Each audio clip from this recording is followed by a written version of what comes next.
à toutes et tous et bienvenue pour un nouveau rendez-vous hebdomadaire avec le cinéma des années 80 et des films cultes qui ont marqué cette décennie incroyable. Aujourd'hui, nous nous immergeons dans l'univers de Flashdance, un film culte sorti en 1983, réalisé par Adrian Lyne. Ce long métrage raconte l'histoire d'Alex Owens, interprétée par Jennifer Beals, une jeune femme rêveuse qui aspire à devenir danseuse professionnelle, tout en travaillant comme soudeuse en usine à Pittsburgh. Je m'ennuyais.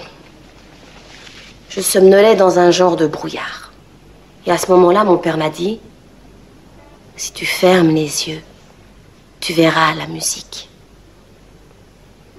Ça a marché. En exclusivité au Mobiz, voici Tina Tech, la danseuse volcanique. Moi, je te refile un bon tuyau sur la fille, je garde Dallas et toi t'allonges les 3,5. Alors, si tu fais ça pour moi, je dirais peut-être jusqu'à 6%.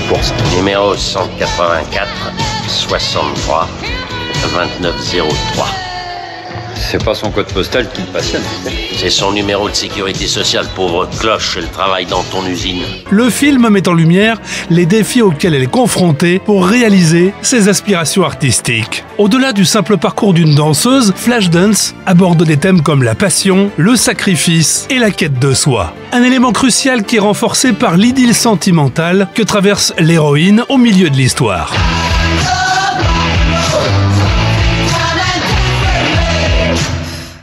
Il a pas appelé. Il appellera. Oh, je crois pas, c'est râpé. Il appellera, je te dis. J'en sais rien. Moi, j'ai une idée. Tu l'appelles et tu dis, explique-moi ce qui se passe. Parce que si tu continues comme ça, je te garantis qu'on va finir par t'enfermer. Tu vas sombrer dans la déprime totale. Arrête de te lamenter et téléphone à ton Jules. L'un des éléments les plus mémorables de Flashdance est sans conteste sa bande originale. Le film a donné naissance à plusieurs tubes incontournables. What a Feeling, bien sûr, composé par Giorgio Moroder, lequel s'était déjà illustré pour la bande originale de Midnight Express quelques années plus tôt. What a Feeling est interprété par Irene Cara.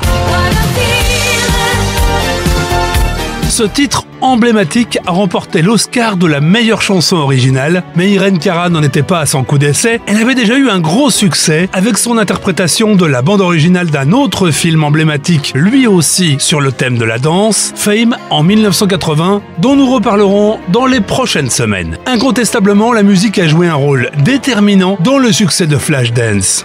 Parmi les titres musicaux du film, devenu iconique, outre What a Feeling, Maniac de Michael Sambello,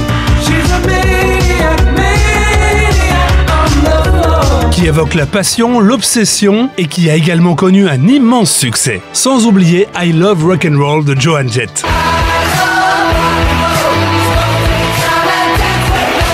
Ces titres, parmi d'autres, comme Gloria, également interprété par Irene Cara, ont non seulement dominé les charts, mais ont aussi contribué à créer une ambiance unique qui mêle énergie, émotion et détermination. Ainsi, Flashdance a redéfini le genre musical au cinéma, alliant danse et musique pop-rock d'une manière inédite. Plus de 40 ans après sa sortie, Flashdance reste un des symboles de la culture des années 80. Il a influencé de nombreux films et spectacles, et son impact se ressent encore de nos jours dans le monde de la danse et du cinéma. Les costumes, les chorégraphies et même le style visuel continuent d'inspirer des artistes contemporains. De plus, le film a ouvert la voie à d'autres histoires de danse, prouvant que la passion et le travail acharné peuvent mener à la réalisation de ses rêves. Flashdance a également eu un impact sur le monde des comédies musicales, tant aux États-Unis qu'en France. La popularité du film a inspiré plusieurs adaptations théâtrales. En France, des productions modernes comme Flashdance, la comédie musicale, ont vu le jour, attirant un public large et enthousiaste. En particulier en 2016, au Palais des Sports de Paris et dans nombreux zéniths de l'Hexagone. Le spectacle est d'ailleurs revenu sur les scènes françaises pour une tournée cette année 2024. Ces adaptations ont su revisiter l'histoire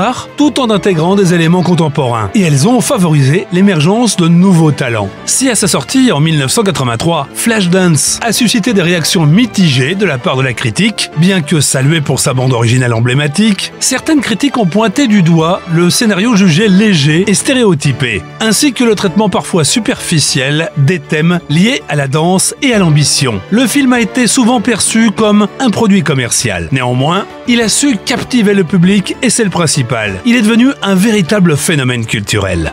Flashdance est un classique culte du cinéma qu'on ne se lasse pas de voir ou revoir. Alors, ne vous privez pas. Voilà ce qu'on pouvait dire aujourd'hui à propos de Flashdance. Je vous donne rendez-vous mercredi prochain pour une nouvelle chronique dédiée au film incontournable des années 80.